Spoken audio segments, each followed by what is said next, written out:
Ready start. इतिहास हमारे अस्तित्व को बताने का दस्तावेज है। इतिहास के माध्यम से हम यह जान पाते हैं कि हमारे पूर्वजों ने इस जीवन को पाने के लिए कितने संघर्षों का सामना किया होगा, उनका जीवन कैसा रहा होगा, उन्होंने जीवन जीने की कला की कैसे शुरुआत की, कैसे कपड़े पहनते थे, किस अस्त्र शस्त्र का प्रयोग करते थे, उनका भोजन का बर्तन कैसा था, उनकी बोलचाल की भाषा क्या थी, उनका रहन सहन कैसा था आदि चीज़ों की जानकारी हमें उनके द्वारा संग्रहित इतिहास की पुस्तकों और दस्तावेजों से मिलता है।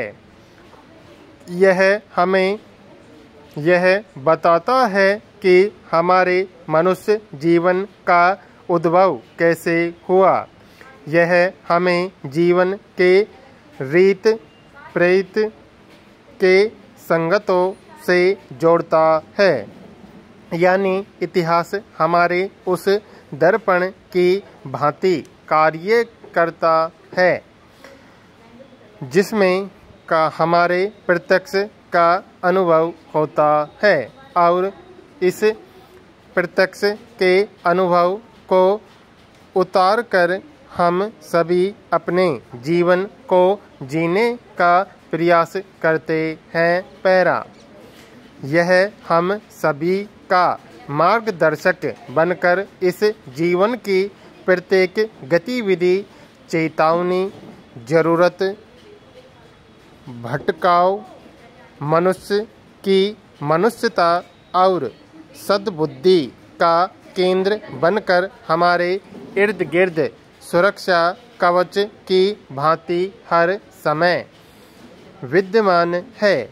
देश के सभी पुस्तकालय किसी न किसी रूप में हमें इतिहास ज्ञान से समृद्ध करते हैं। पैरा दिल्ली के स्कूलों में चमक दमक, साफ सफाई सुविधा में वृद्धि के साथ कुछ हद तक गुणवत्ता में भी सुधार हुआ है, लेकिन शिक्षा में सुधार के जो दावे बढ़ा चढ़ा कर किए गए वे हकीकत में कमज़ोर दिखने लगे हैं।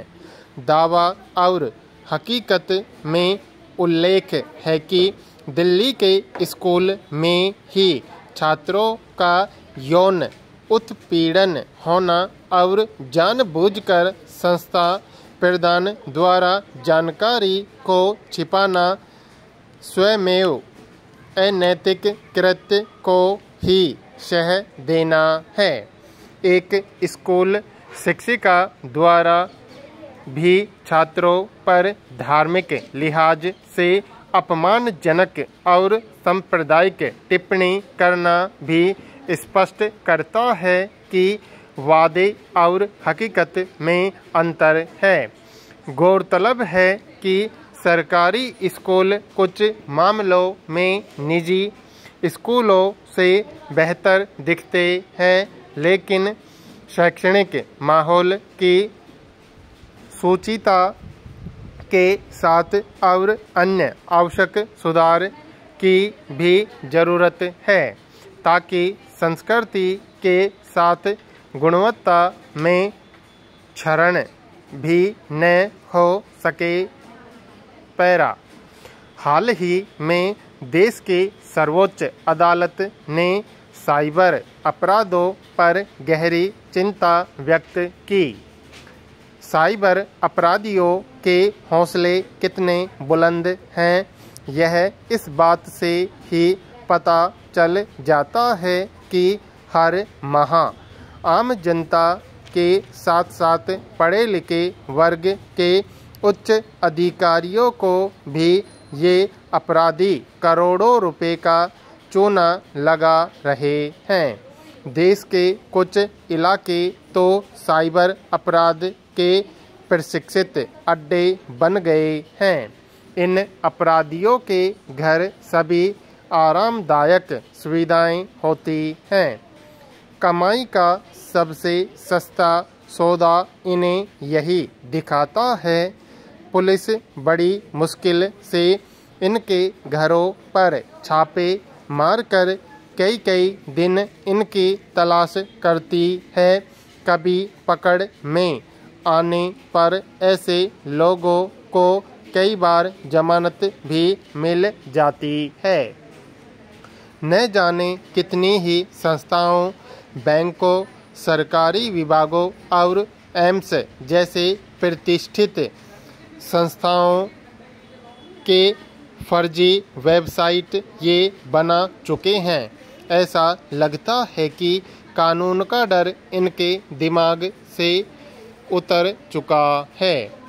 नोएडा, गुरुग्राम और दक्षिण के राज्यों में फर्जी कॉल सेंटर में भारी संख्या में युवा पकड़े गए, जिन्होंने विदेशियों को भी करोड़ों का चूना लगाया और देशवासियों को तो लगा ही रहे हैं।